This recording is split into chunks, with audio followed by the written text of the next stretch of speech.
Hello, and welcome to Keeping It Real with Shannon Live. Because you don't know how it's going to turn out. My kids empowered me to get out. What's going on with this remote learning and in the midst of COVID? Working for different elected officials, learning and understanding how to put the community first.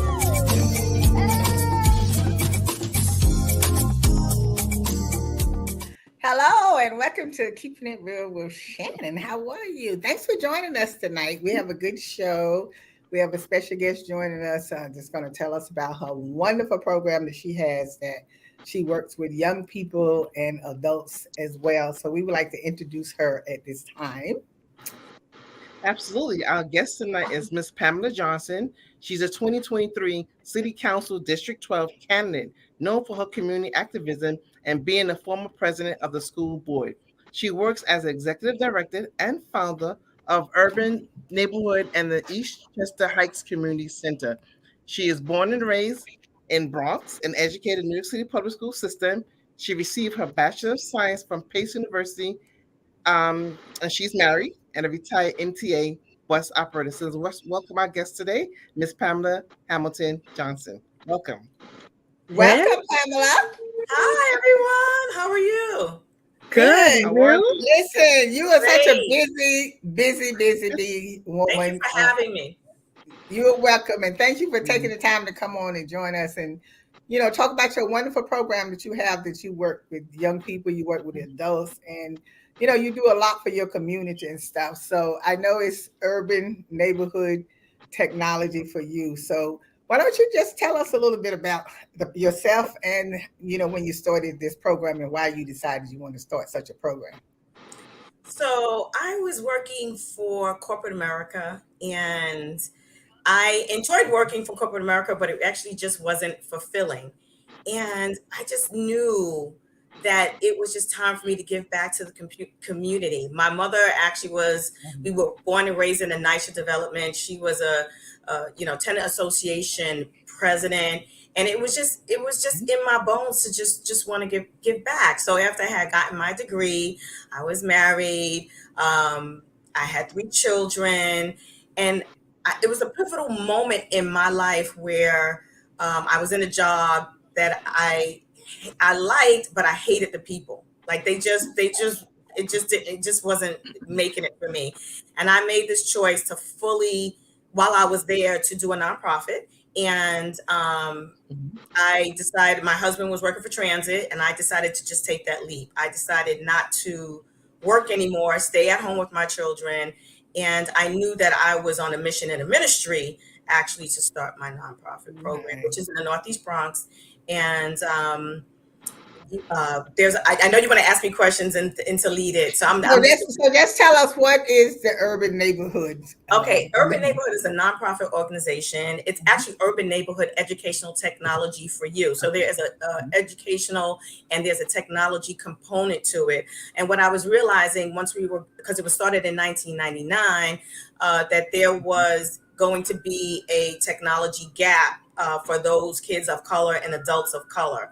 And so what I wanted to do, because I did training, was to open up a center where they could come and get those resources, where they can learn what an email is, how to use a computer, how to send an email, how to create an email, how to do banking online, how to do Word and resumes online, because they had to be able to be moved into the 21st century. That was really the concept of it. And since my degree is a bachelor's in computer science, that was my focus. And because I had so many things that I wanted to do, I honestly really prayed about it. And the Lord was like, pick one thing and I'll make it all happen. And that's actually really how it all happened. Wow. I have like 2 questions for you. You Sure. mentioned working in corporate, and you transitioned to the community. And it's big for people to understand. It's not about making money in corporate. It's what you have, where your passion is, and where you like to give back to the community. It's all about giving back. And I'm so kudos to that. Right? So another thing is that regarding your program, you mentioned all these different things that you have to offer for Black and brown youth and adults. Is there any way in your program that you have a financial component with helping people deal with their financial stability? We do. We do have business workshops as well. Matter of fact, we just gave one to Cecilia Cruz High School to a PAPTA. What we do is we have two components. I do the nonprofit side, even though I have an LLC, run a nonprofit. And then Letitia Stewart from the we're both from the NAACP. She does the for-profit side. And we have workshops where you can come. They are free. So anything that's in my community center is free. The only thing that is not free is the after-school program, because we have to pay for counselors to be there. But yes, economic empowerment is actually huge, especially with COVID and people staying home and understanding about digital media and making money from social media, whether it be Facebook, whether it be Instagram, they're making money at home, and it's an opportunity for us to take advantage of it and to acknowledge it and to be able to use it so that we can benefit our families. So Pamela, the young people that come to your center, are they normally the young people who like really need this type of assistance, or are they the type of young people that's already smart and just want to do something extra? Because I know we always want to, the purpose of these types of programs is to reach the young people who are not going in the right direction, so they would be taught something, to prepare themselves for the future. So it's actually like a mixed range. We have we have students who have IEPs. We've had students who were on the spectrum.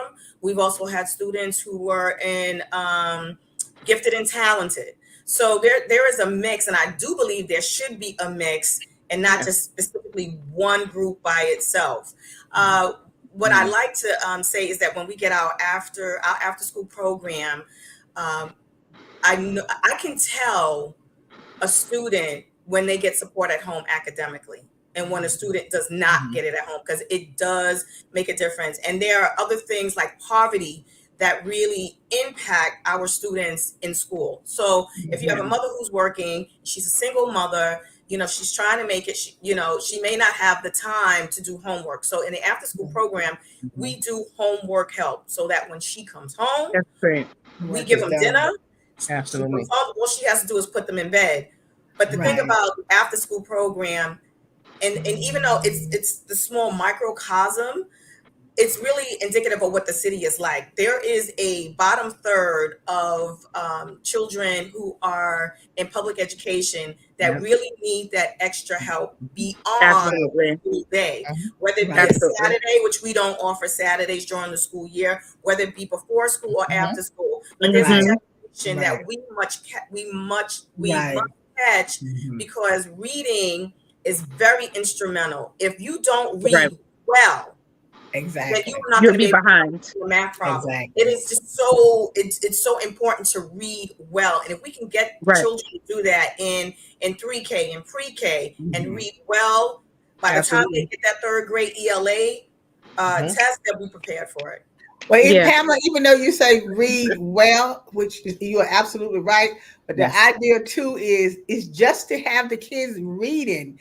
They need to get off these tablets and stuff and start reading books. The kids should be reading a book at least once a week, or every other week they should be reading a book. So because this is what helps them learn how to read and how to read well, is because they are constantly reading all the time.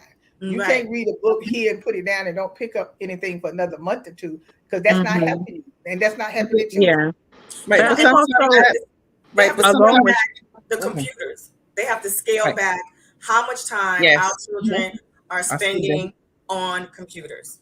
I mean, and also too, the quality of the time spent on those computers. I'm a firm believer. Listen, I don't do paper. I can't. I'm not killing trees, and I lose it anyway.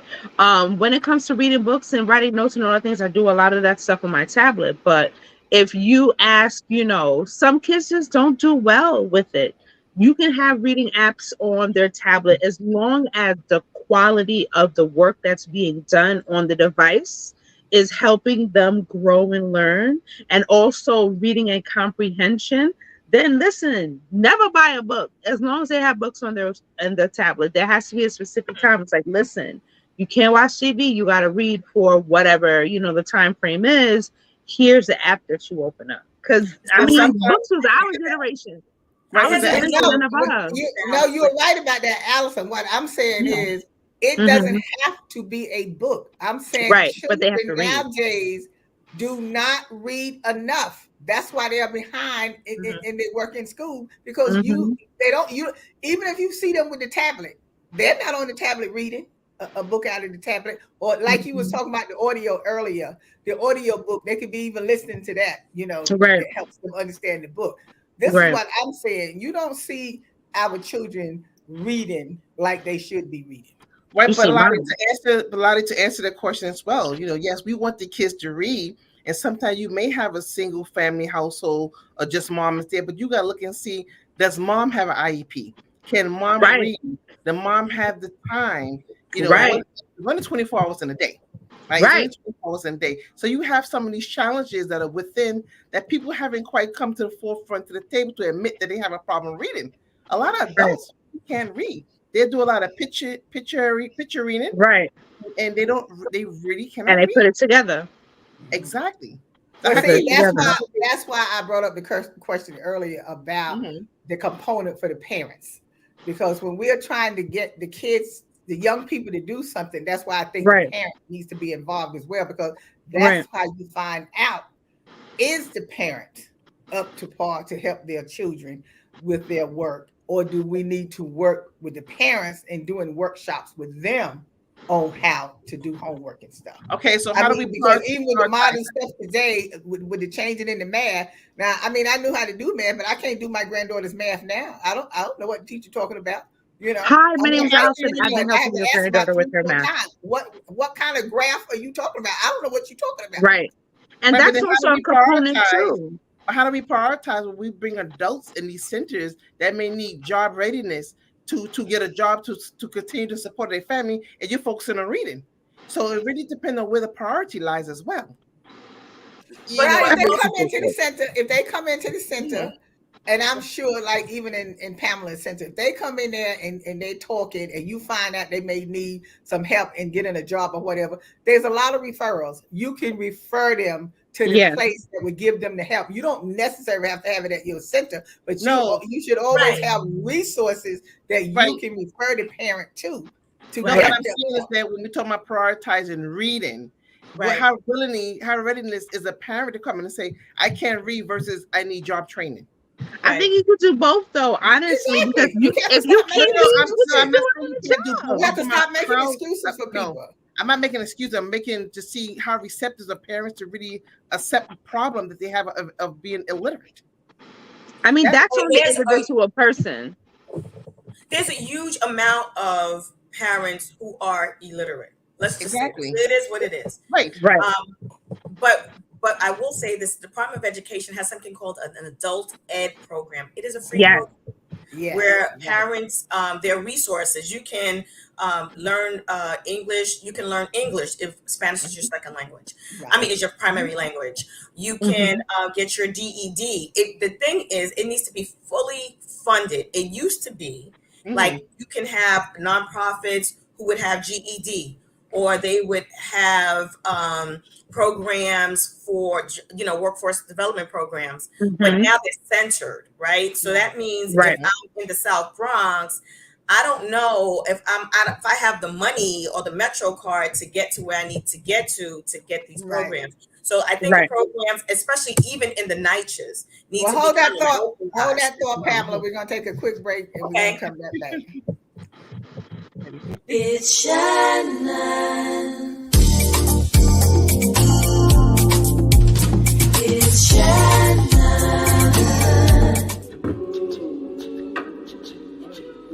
Man, it's lonely. Like going through life lonely. There is the therapeutic aspect of music, just expressing how you feel. I'm going to talk to Howie about his feelings, make it into a song.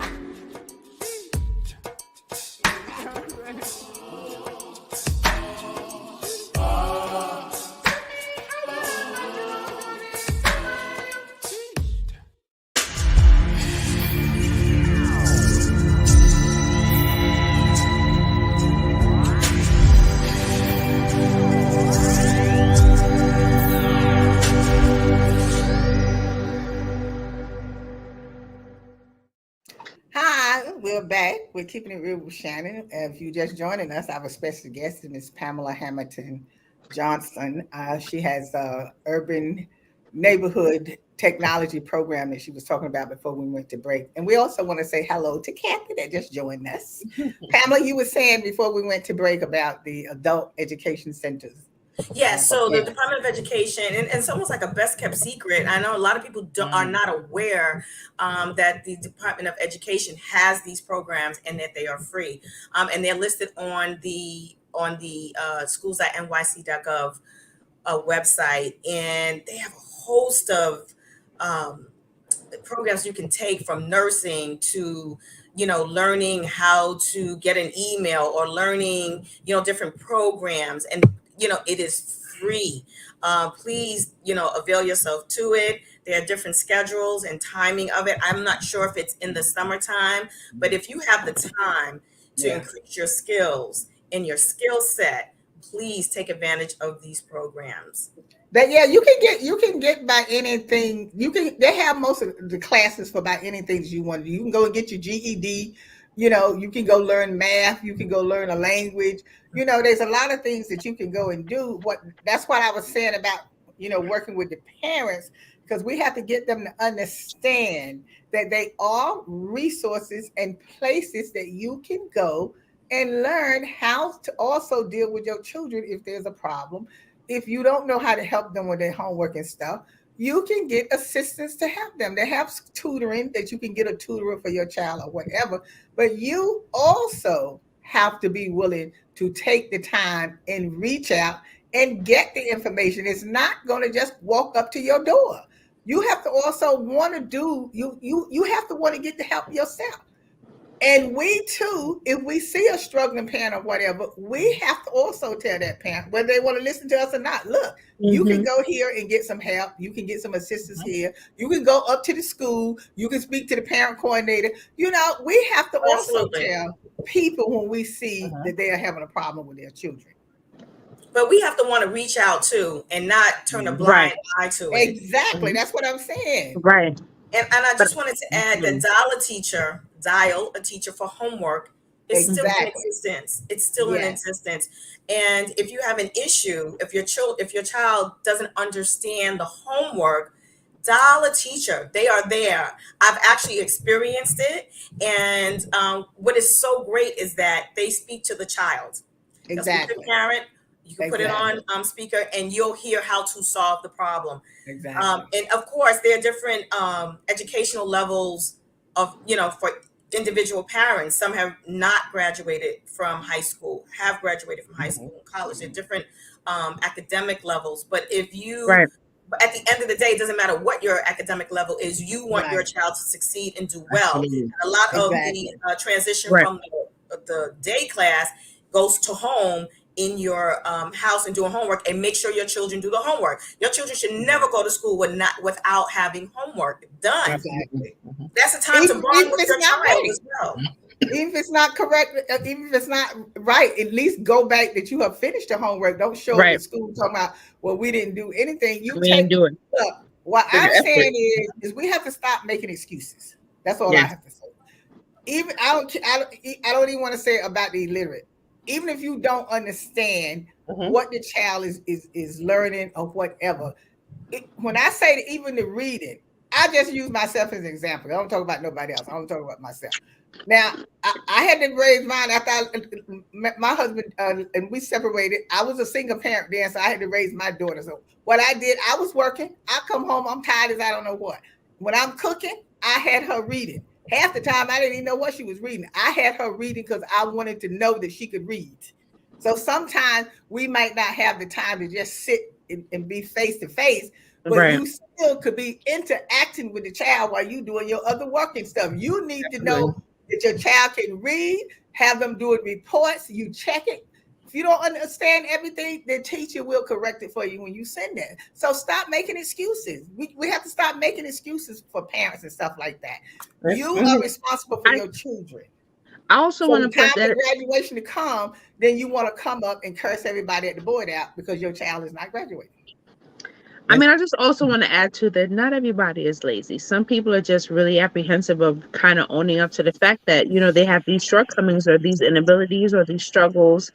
And some of us don't speak with empathy. You know what I mean? When people come looking for help and they don't necessarily know how to word or verbalize what their issues are, we have to be able to sit there and try to help them through explaining what they need. So it's also too that, some people have tried to get the help and weren't greeted with assistance. But then sometimes you got parents doing the work for the kid. Which is Right. the most detrimental thing you can do. That is the most Exactly. detrimental. Exactly. Absolutely.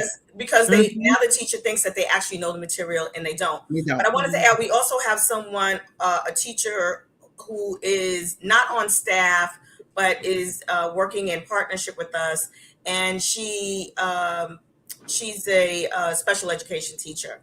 So if it's identified that this child needs, further help, she will work with the parent and be able to make sure, that they understand what it is to read an IEP. It could be that they have a learning disability. Right. Could be. So Pamela, I just want to get to the next topic we're going to talk to you about, but I just want to touch on what Allison just said before you started talking about the parent may ask for help and they don't get it. We have to learn that if we ask that person for help and don't get it, there's other people. You go ask somebody else for help. You don't stop at one person. You keep going until you get the help that you need. Absolutely. Pamela, we want you to talk about it. Tell us, because we see that you are running for the city council of District 12 in the Bronx. You go, girl. It's not our district, but we support you anyway. Exactly.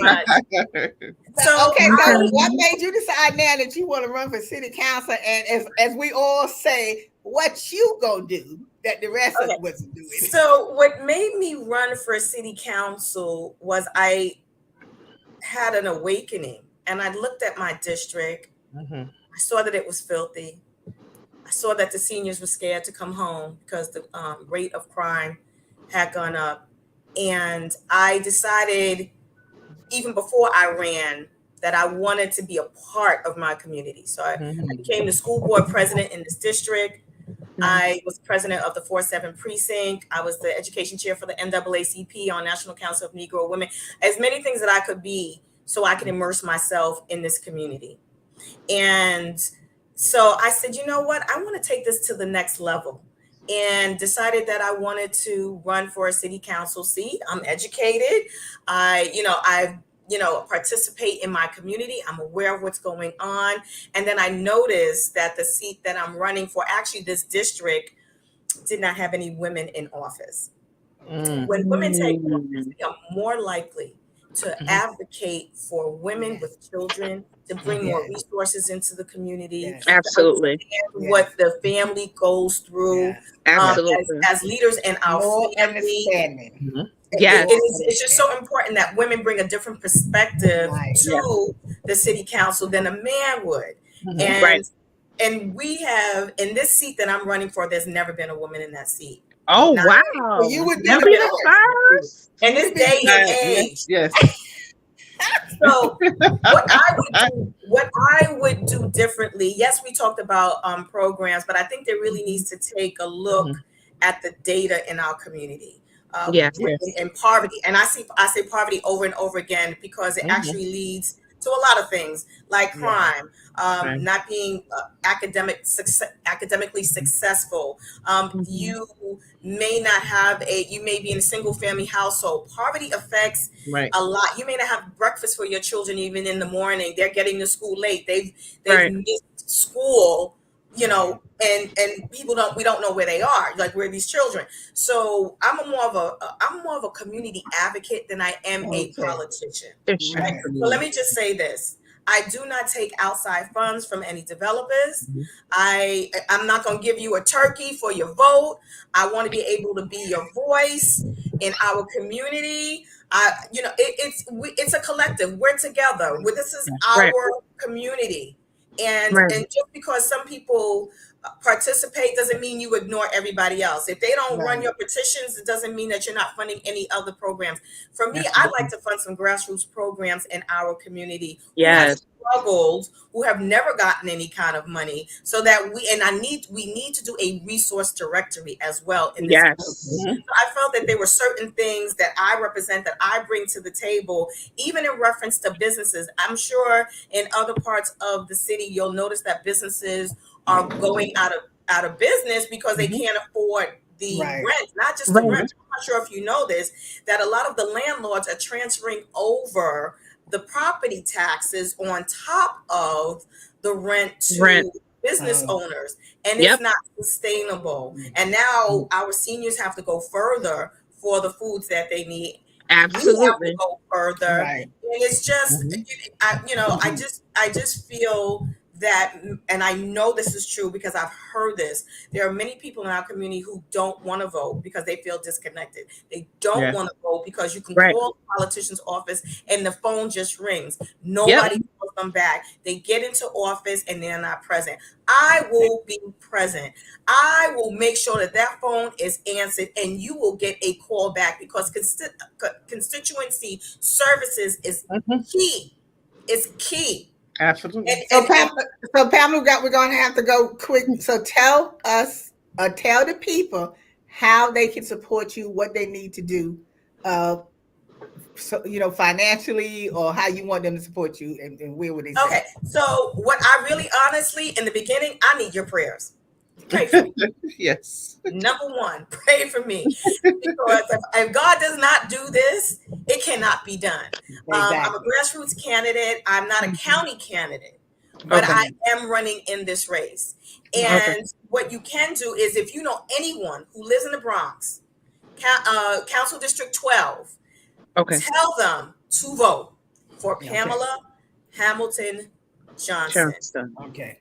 All right now. Well, Pamela, you really don't even have to really worry about it, because you have already spoken it into the atmosphere. You will be the first woman in that district, and you heard it right here on Keeping It Real with Shannon. Absolutely. And if you know who that's on trial now, that's going to court, just been arraigned today, if they can be president, you can become city council. So you don't have anything to worry about. You are on the right track. Yes. If you want to do something good for people, he opens the door for you to do something good for people. Yes. It's not even a problem. It's not even an issue. You got the prayer. People will be praying. Yes, people, indeed. Please come out and vote. We shouldn't have to tell you to come out to vote. People had to die for us to get to vote. And so you need to think about all the people that went ahead of us that have died and lost their lives, so we now can go and vote. And have that right. On June 27th, you make sure you go to the polls and vote for Pamela Hamilton Johnson, who is going to be the first woman councilor of that district. Absolutely. And we better get invited to the party too, Pamela. Absolutely. Absolutely. So I just want to briefly tell everybody, I'm ready. If you're not doing anything on Saturday, June 17th, come out to the Spring into Health at Bayview Community Center with Lisa McCoy, and have a good time. Bring the kids. You'll have a good time with the kids, and it'll be lots of fun. So keep watching us. Go to Facebook, follow us, go to YouTube, and subscribe to us. You can see us every Saturday at 5:30 on Brick Arts Media, Channel 2, and every Saturday at 2:30 on Manhattan Neighborhood Network at 2:30. Look for the channel in the local distance. So thank you so much for joining us. And look, help out where you can. Help parents where you see they need help, and go to Pamela Center if you need help with anything. So thanks again for joining us. Thank you, Vanessa, Allison, and our director, Miss Karen Nesson. Thank you. And as always, we'll see you next time. All right. Today's show is sponsored by Abu's Bakery. If you have a sweet tooth, stop by Abu's Bakery for some delicious cakes and pies. Do you like beautiful pictures for your home or your office? Then stop by Space Art Gallery. They have a large selection of pictures from around the world. It's Shannon. It's Shannon. with Shannon.